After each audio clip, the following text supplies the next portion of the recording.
Hello guys, share ko lang sa inyo, meron akong bagong halaman. Ayan, ang aking ano ba tawag ito? Putos. Putos. Ayan. Putos. Ayan, ang ganda ng dahon niya guys. Ayan, mabubuhay po yan sa mga tubig lang. Ayan, kalalagay ko lang. At sana nga ay tuloy-tuloy ang kanyang pagkabuhay. So yan guys, nakakatuwa talaga pag may halaman.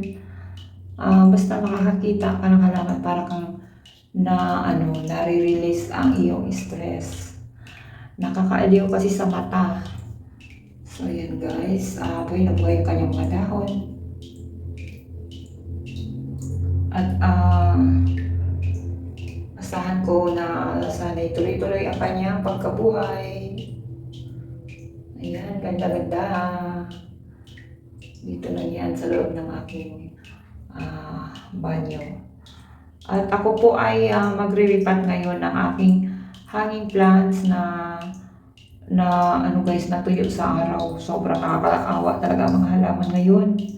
Kita mo ito rin meron din siyang malapit na siyang nag-uumpisa na siyang tinamaan ng sobrang init ng araw.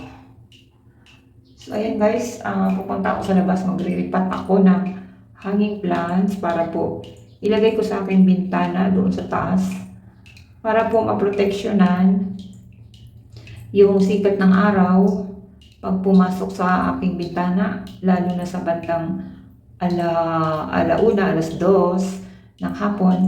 Sobra na pong tinatamaan talaga ng araw doon banda sa aking bintana. So naglagay po ako doon ng mga halaman para po ma-absorb ng halaman yung init ng araw na pumapasok sa aking bintana at mabawas-bawasan ng konti ang kanyang init. So ayan guys, samahan niyo ako, pupunta ako doon sa taas, ipakita ko sa inyo ang aking hanging plants. So ayan guys, ito yung isa sa aking napili na halaman para ilagay dito sa aking bintana.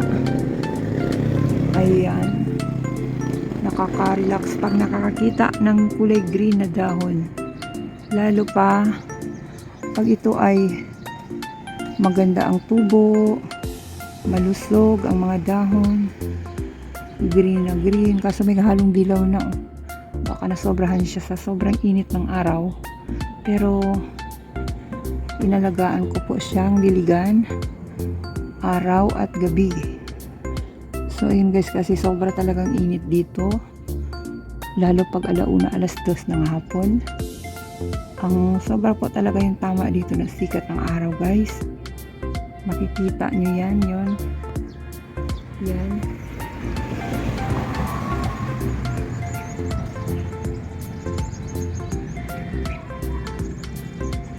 talaga ang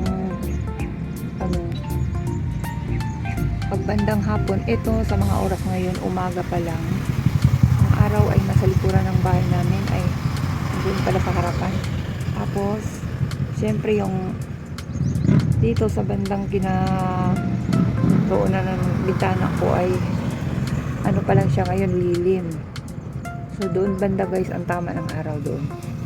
So mamayang hapon andyan na yung araw, papunta na dito paharap pag na yung paghapon na, andun na siya. Dito naman ang harap ng araw. So sa bintana namin ang tama niyan. So ayan guys ang aking tanim. Dadagdagan ko pa ito, kaya mag-repot ko ngayon para matulungan yung shade, ma-shade ang aking bintana at hindi gaanong papasok ang init dahil masasalo ng halaman ang sikat ng araw. So hindi man lahat, pero nasisilungan pa rin tayo ng halaman. So kailangan nating magtanim, mag-repot. Meron pa akong bagong tanim guys. Ayan, nag-umpisa siya tumubo. Ito. pag dumami yan siya, maganda rin yan. Nilagyan ko ng coconut, ano ba tawag dyan? Coconut, alam mo yun, yung husk, yung bunot. At sana dumami nga siya. Dumami na yan doon, meron ako yan sa labas. Kaso napabayaan ko. Namatay, hindi naman lahat namatay. May natitira pa, kaya nagripat ako at ayan nga, nag-umpisa pa lang siya tumubo.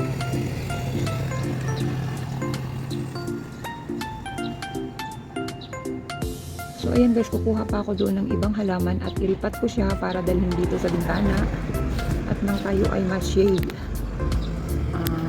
Nang tayo ay ma-shade ng ating mga halaman guys, maproteksyonan tayo sa sobrang init ng araw.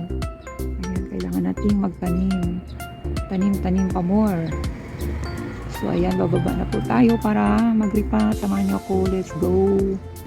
Ayan po pala guys, bago tayo bumaba, ito sa isang bintana, meron akong hanging plants din dito. Ayan. Ayan guys. Diba? Ayan, inalagaan ko rin siya sa pagdilig para lumago. Ayan, ganun din yun. Nakaharap pa rin doon sa mga bahay-bahay dyan.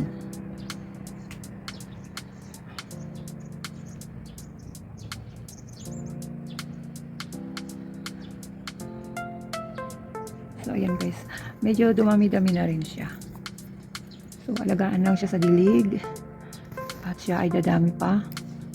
Dadami pa siya. At nakakatabing siya sa sobrang init ng araw. Pag mamayang hapon ay dito na banda haharap ang araw na papunta na sa paglubog. Pero mga alas 2, ganyan, alauna, alas 3. Sobrang pang init guys. Sobra ayaw kong umakyat dito sa taas. Talagang sobrang init. Sobra talagang init. So ayan. At hindi lang yan isang pot ang nilagay ko sa bintana. Ano yan? 3 yan sila guys. Ito yung isa.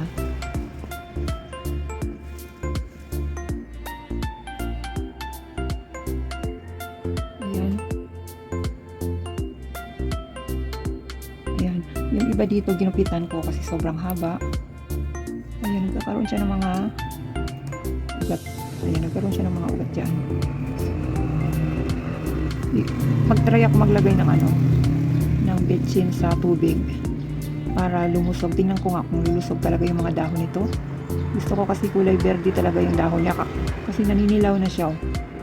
Medyo nagkulay dilaw siya. Ayan, pag kumapal yan, mas nasisilungan yung natin, yung mas natatabingan niya yung yung pindi ng tama ng sikat ng araw dito sa ating bintana. So, ayan pa yung isa dito sa baba. Kadidilig ko lang yan kanina. Diniligan ko rin yan kagabi.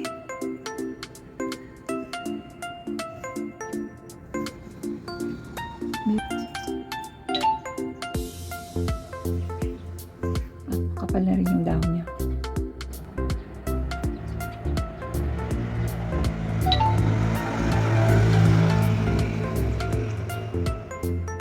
So, ayan guys.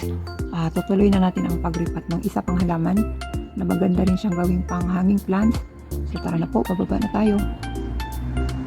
So, guys, ayan. Andito na tayo sa labas. Ito yung aking dating hanging pot. Ayan. Binili ko yan siya tag 15 pesos ang isa.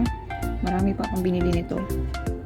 So, kailangan natin palitan ang lupa. Kaya tinapon ko yung dating lupa. So, mag-start na tayong magkuha ng lupa. Sa tingin ko ay mas gusto niya yung lupa dito. Ibaba muna natin. Sa tingin ko mas gusto niya yung lupa dito banda. Kasi medyo siya yung medyo tawag niyan, malamig na medyo madi ba? Hindi naman din madi. Hindi naman siya madi. Ang hirap ng hawak mong camera tapos ikaw pagagawa. Kailangan natin ito pang salo. So ayan guys, nag-umpisa na ako maglagay ng lupa. Ito kasing lupa dito ay yan, malambot siya. Malambot yan, hindi naman naputik. Basta malambot lang siya. Yan, konti lang ilagay natin kasi baka mabigatan ang hanging pot. Baka mahulog. So ayan. Yan. So ang gusto kong klaseng halaman na ilipat dito ay ito. guys, ito yun. Kasi mas mabilis siya dumami at mabilis siyang makapag-takip ng ating, yung init ng ating bintana. So, ayan. Sobra po siyang makapal na masukal. Hindi ko alam paano tawagin. So, naninilaw na kasi yung dahon niya dati. Ang ganda-ganda nito. So, putulan ko siya ng mga dilaw. So, ayan. Gupitan natin yung mga dilaw para kasi yung pangit. Ayan. Nasunog talaga siya. Sobrang talaga siya sa sikat ng araw.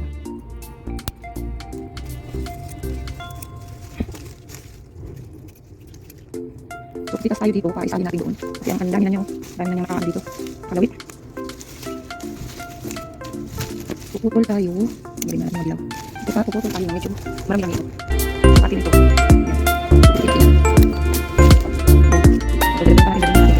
Parang wala yung maraming panapat.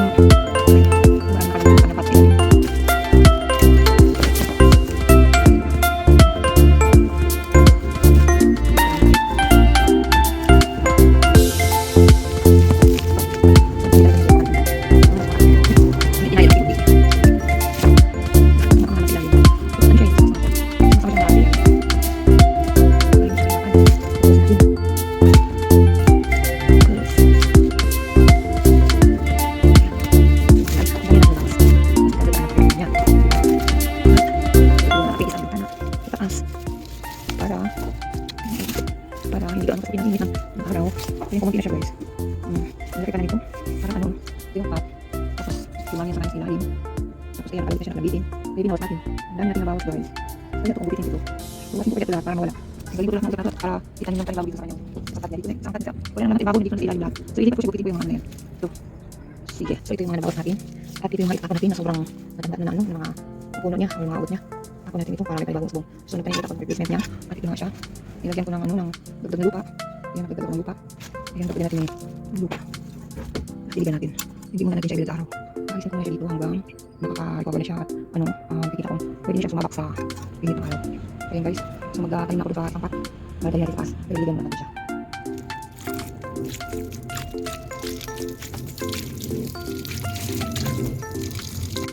So, yun yung bago na ito na ngayon. Tinanggal ko yung mga luma yung mga ugat.